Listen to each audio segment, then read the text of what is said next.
Welcome to another edition of Mike and Scott's BS Session, home of the latest news in the bass fishing industry. So pull up a chair and get ready. This is not your mama's fishing show. Okay, enough of the blah, blah, blah. Here's Mike and Scott.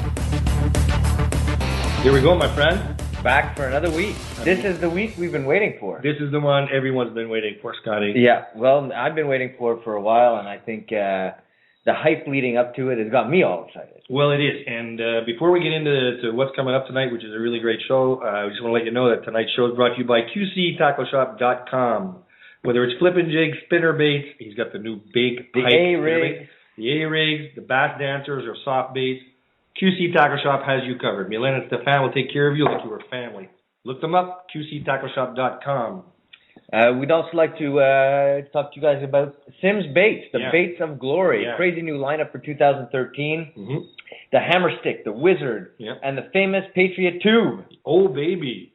Yeah. I can tell you right now, by personal experience, the Patriot Tube is my favorite. Yeah, and if you want an insane deal on tungsten weights, the place to go. that is the place to go. Unbeatable prices on tungsten. Great quality tungsten. Super product. I use it all the time. Yeah. Great for any type They of fit rigs. with all the little stoppers that you can get. You can get That's all it. the different types of stoppers. Whatever you have in your box will certainly work with these weights. Most definitely.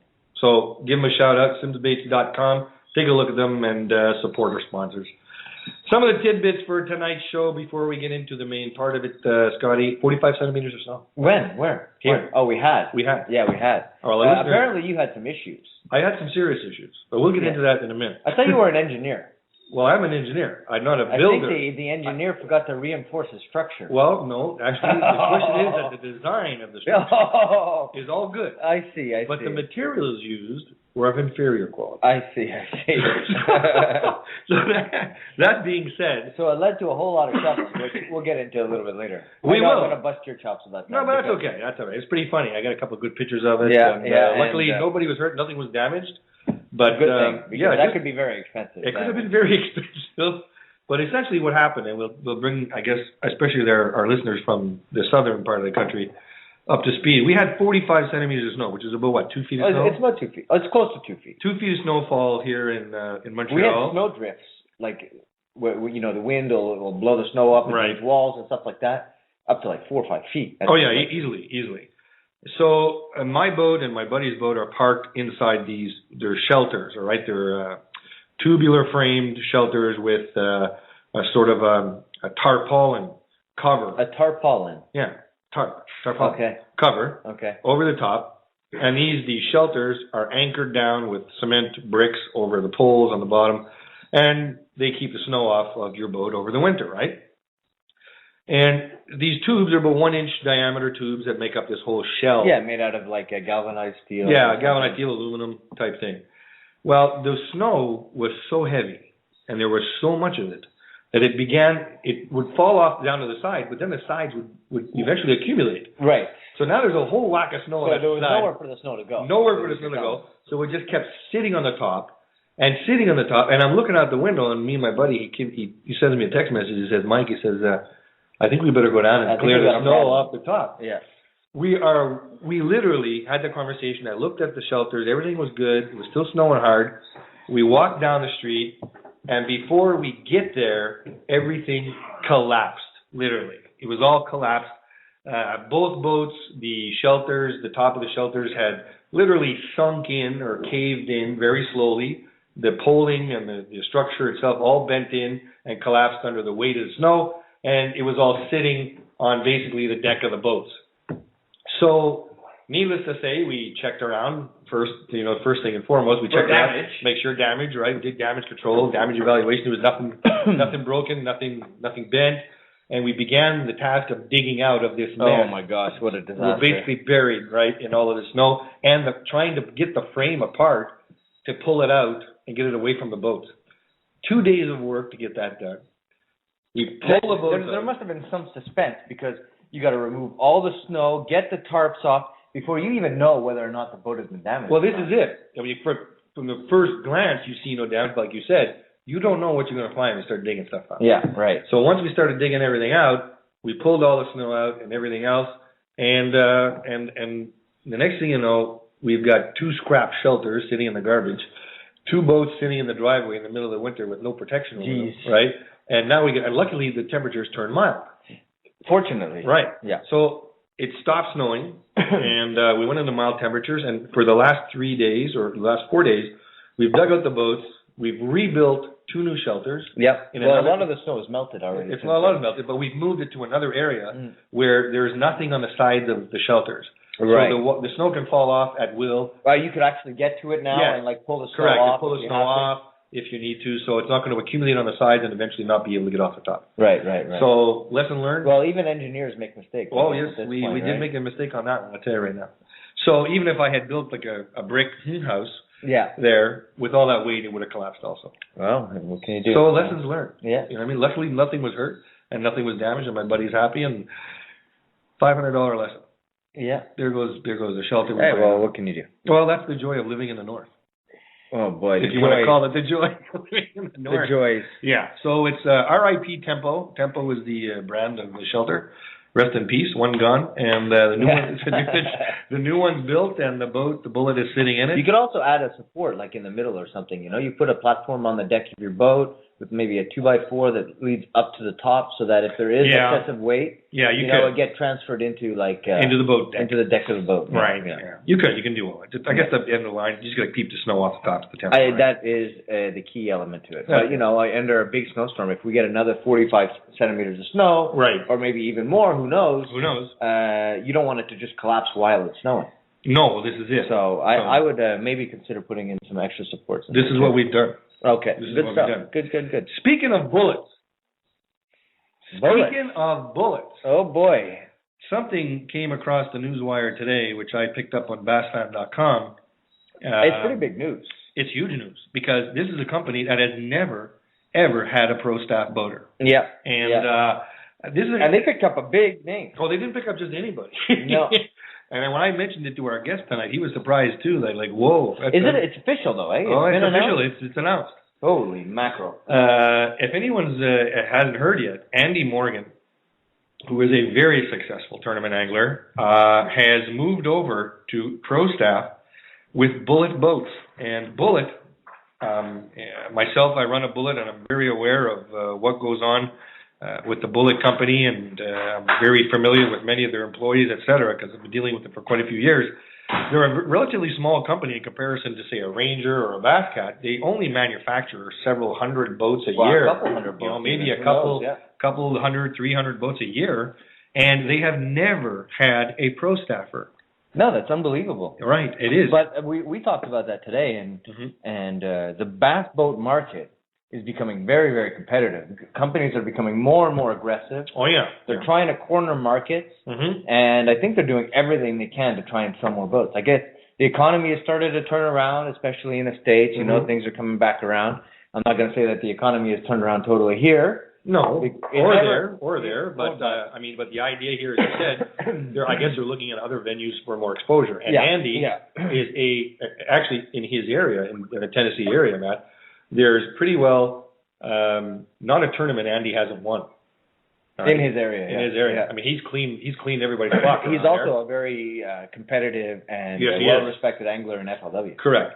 So I guess Bass Cat or Bullet looked at the opportunity. He's a local guy, well known. Yeah. And they said, hey, I think it'd be a good marriage. And next thing you know, it's up on bassfan.com that Andy Morgan has signed up with Bullet Boats.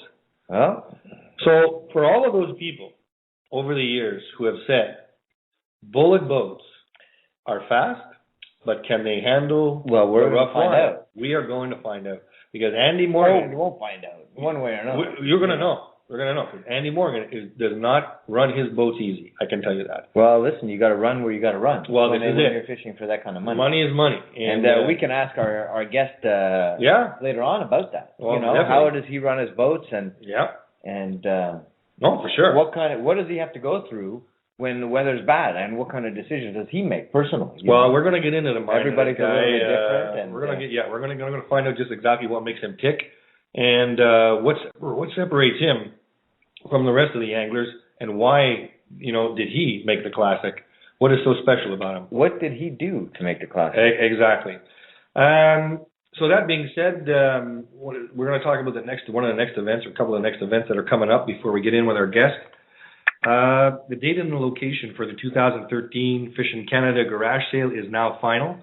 It is February 16th at the Lachine Hunter and Anglers Club, starting at 1 p.m. That's when the doors will open to the public. That is the weekend following the boat show? Correct, which we will be at the Evinrude booth, representing obviously Maple Grove Marine and Evinrude. So that will be, I think, the 9th, 10th, and 11th.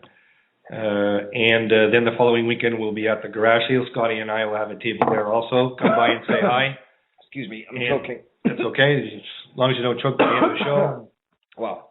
And no, there's no workman's comp here. So no, there is not. If I choke and you're on your own. Yeah, that's it. All right. And the location of the garage sale this year is at the Lachine Hunter and Anglers Club, starting, as I said, at 1 o'clock. Doors open for the public. 12 o'clock for any of the merchants who have tables to come in and get set up. So we'll give you an hour to get set up. We put this sale basically together every year to allow everybody to sort of clean up, and we talk about this when the season ends, start cleaning up your gear, putting away the gear that you want to get rid of and you want to sell, maybe you want to upgrade. And it gives the opportunity for other guys who are maybe looking for a deal on some good equipment, and gives them the opportunity to have access to the higher level stuff, maybe not by paying full price, right? Yeah, but at a discounted price. Exactly. So it's a great opportunity for that, and I want to thank good buddy Richard Roson, who helped us every year sort of coordinate and make this event happen. Yeah, he's a huge player and help for supporting us to make this happen. If you would like to reserve a table, simply go to www.fishingcanada.net. There's a limited number of tables because of the size of the room, so get in there quick because they do go very quickly. Yeah, or if you have a buddy or somebody you want to maybe share a table with, that's always a good bet. Yeah, you share a table, as you said, like me and you were doing. Yeah, so, exactly. Go in, reserve yourself a table, and get your gear out there. And you'll be selling stuff, and you can barter stuff, and at the same time, we get to talk fishing again. It's been a long winter, and we get to see our fishing buddies. That's the guys that we haven't seen. Since the soft water. Yeah, since the fall. Right. So it's a great opportunity for that. And as I mentioned earlier, the Montreal Boat Show, February 7th to the 10th at Place Bonaventure. Scott and I will be here. We will be there, or here or there. Yeah, here or there, with our good buddy Claude Castonguay of Maple Grove Marine, and with Blair Gallant, Evinrude rep. He'll be at the booth with us, obviously, and we'll be talking Evinrude products. If you want to learn about an Evinrude product and you want to see how they run and talk about performance, etc., and any specs, come see us. We'll be happy to show you all the products that they have to offer this year in 2013. They got a great lineup of outboards coming out, Scotty, that's just insane. And I want people to look at Evinrude this year. And anybody who's thinking of buying a four-stroke, I want you to take the specs and stats of your four-stroke and put it beside an E-Tech. The 2013 E-Tech this year is just malade, like malade. So we'll meet up, hopefully hook up with everybody at the boat show. So that brings me to what I call the creme de la creme about the show. And that's what it is all about. This is what it's all about. So, well, why don't you introduce the guest in terms of his statistics and stuff like that? I'll try and get him on the line. Yeah, definitely. That's for sure. And our guest tonight, if anybody has been following the tweets and Facebook and Fishing Canada at all in the last couple of weeks, a few weeks ago, our good friend Steve Bodley from Basscat called us up and offered us the opportunity, graciously offered us the opportunity to have some time with Bassmaster Classic qualifier Pete Gluszek. Pete, if anybody is not aware of who Pete is, Pete is a bit of his pedigree. His BASS tournament history, he's fished 95 tournaments with 2 classic appearances. He's got 34 times Pete has been in the money. He has 2 first-place finishes, 2 second-place finishes. He has 13 top 10 finishes, 20 top 20 finishes, and here's the kicker when you're talking about making a classic, people, 40 top 50 finishes. These are incredible statistics. If